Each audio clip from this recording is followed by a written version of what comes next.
रात के 2 बजे है। पूरा घर सो चुका है, लेकिन कोई जाग रहा है। वो उठता है, दरवाज़ा खोलता है, सीढ़ियाँ उतरता है।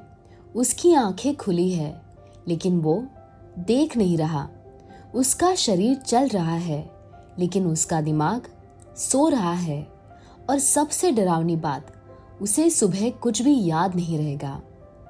नमस्कार दोस्तों, मैं हूँ एनी और आज हम उतरने वाले हैं इंसानी दिमाग के उस अंधेरे कोने में जहाँ हकीकत और सपने की सीमा खत्म हो जाती है।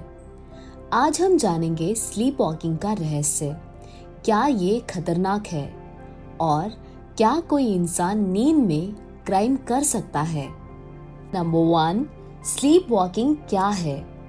स्लीप वॉकिंग को वैज्ञानिक भाषा में कहते हैं सोमनैम्बुलिज्म। ये एक स्लीप डिसऑर्डर है जिसमें इंसान गहरी नींद में होते हुए भी चलने लगता है। लेकिन असली सवाल है, अगर इंसान सो रहा है तो चल कैसे रहा है?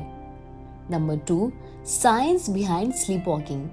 हमारी नींद 2 हिस्सों में बटी होती है। पहला रेम स्लीप, जो है ड्रीमिंग स्टेज। दूसरा नॉन रेम स्लीप, जो है डीप स्लीप। स्लीप वॉकिंग होता है नॉन रेम डीप स्लीप में। अब यहाँ होता क्या है? दिमाग का एक हिस्सा जो है मोटर सिस्टम जाग जाता है, लेकिन कॉन्शियस माइंड सोया रहता है। मतलब बॉडी एक्टिव होती है, माइंड अनकॉन्शियस होता है। इसे कहते हैं partial brain awakening. Number 3, body कैसे कंट्रोल होती है? जब आप सोते हो, आपका दिमाग मसल्स को बंद कर देता है ताकि आप सपनों को फिजिकली एक्ट न करें। लेकिन स्लीप वॉकिंग में ये सिस्टम फेल हो जाता है। इसीलिए इंसान चल सकता है, दरवाज़ा खोल सकता है, बात कर सकता है, कभी कभी गाड़ी तक चला सकता है। Number 4, dark side. क्या स्लीप वॉकिंग डेंजरस है? हाँ, और बहुत ज़्यादा खतरनाक हो सकता है। जैसे कॉमन डेंजर्स, सीढ़ियों से उतरना, घर से बाहर निकल जाना, एक्सीडेंट और एक्सट्रीम केसेस जैसे सेल्फ हार्म, वायलेंट बिहेवियर। क्यों? क्योंकि उस समय जजमेंट ऑफ होता है, रियलिटी सेंस ऑफ होता है। Number 5, real life incident number 1। एक फेमस केस है, Kenneth parks case. Kenneth parks सोकर उठा, 23 किलोमीटर ड्राइव किया, अपने इन-लॉज के घर गया और अटैक कर दिया। सबसे शॉकिंग बात, उसने खुद पुलिस को कॉल किया और कहा, I think I killed someone but I don't remember anything. Court ने उसे नॉट गिल्टी माना क्योंकि वो स्लीप वॉकिंग में था। Number 6, real life incident number 2। दूसरा केस, ब्रेन थॉमस केस। वो अपनी वाइफ के साथ हॉलिडे पर थे। रात में स्लीप वॉकिंग एपिसोड हुआ। उन्होंने अपनी ही वाइफ को अननोइंगली हार्म कर दिया। जब वो जागे, उन्हें कुछ याद नहीं था और वो टूट चुके थे। नंबर 7, स्लीप वॉकिंग क्यों होता है?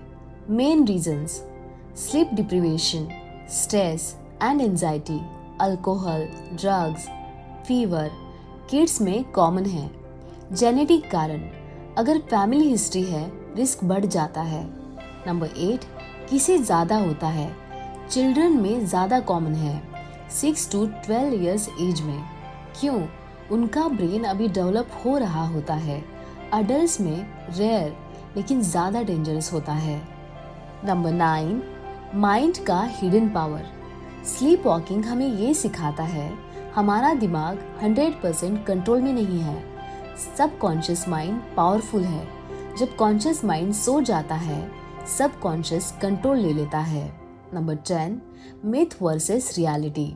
स्लीप वॉकर को जगाना डेंजरस है, रियलिटी धीरे से जगाना सेफ है। मिथ ये सिर्फ एक्टिंग है, रियलिटी ये रियल न्यूरोलॉजिकल कंडीशन है। Number 11, prevention and safety. Safety tips: दरवाजे लॉक रखें, शार्प ऑब्जेक्ट्स दूर रखें, प्रॉपर स्लीप ले, स्ट्रेस कंट्रोल करें। सीवियर केसेस में डॉक्टर कंसल्टेशन ज़रूरी है। Number 12, sleep walking versus dreaming. बड़ा अंतर जो लोग नहीं जानते। बहुत लोग सोचते हैं कि स्लीप वॉकिंग का मतलब है इंसान अपने सपनों को एक्ट कर रहा है, लेकिन सच्चाई इससे बिल्कुल अलग है। स्लीप वॉकिंग होता है नॉन रेम स्लीप में, जबकि सपने आते हैं रेम स्लीप में।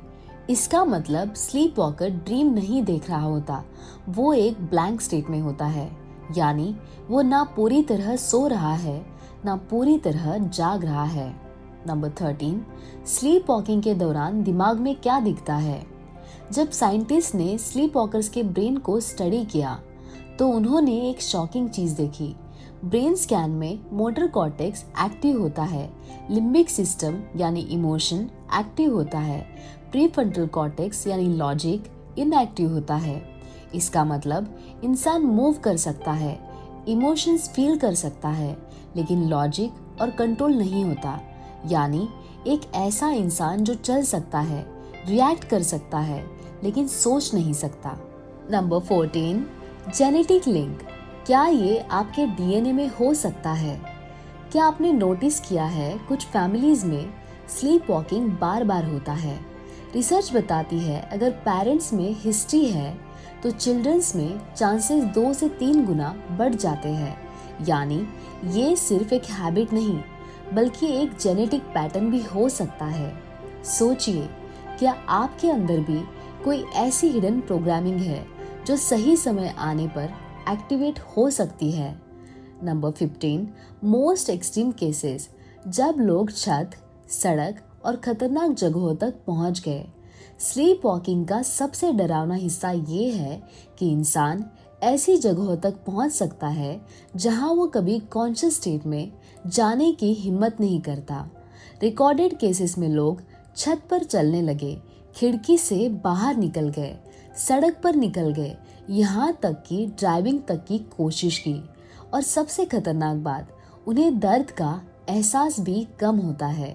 यानी एक ऐसा इंसान जो ना डरता है ना सोचता है, बस चलता रहता है।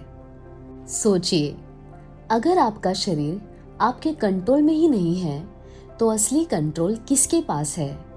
क्या हम सच में जाग रहे हैं या हम सभी किसी इनविजिबल सिस्टम में चल रहे हैं?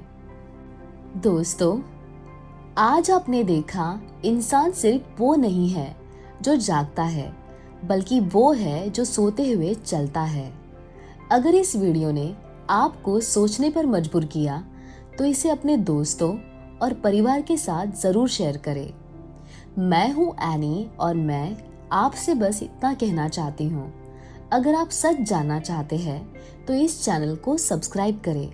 अगर आपको ये जर्नी पसंद आई तो इस वीडियो को लाइक करें और नीचे कमेंट में बताइए क्या आपने कभी स्लीप वॉकिंग एक्सपीरियंस किया है, क्योंकि आपकी एक स्टोरी किसी और की जिंदगी बदल सकती है। हम फिर मिलेंगे एक और ऐसे रहस्यमय सच के साथ। तब तक सोचते रहिए, जागते रहिए और अपने दिमाग के राज को समझते रहिए। Thank you for watching and may piece B with you and I love you all.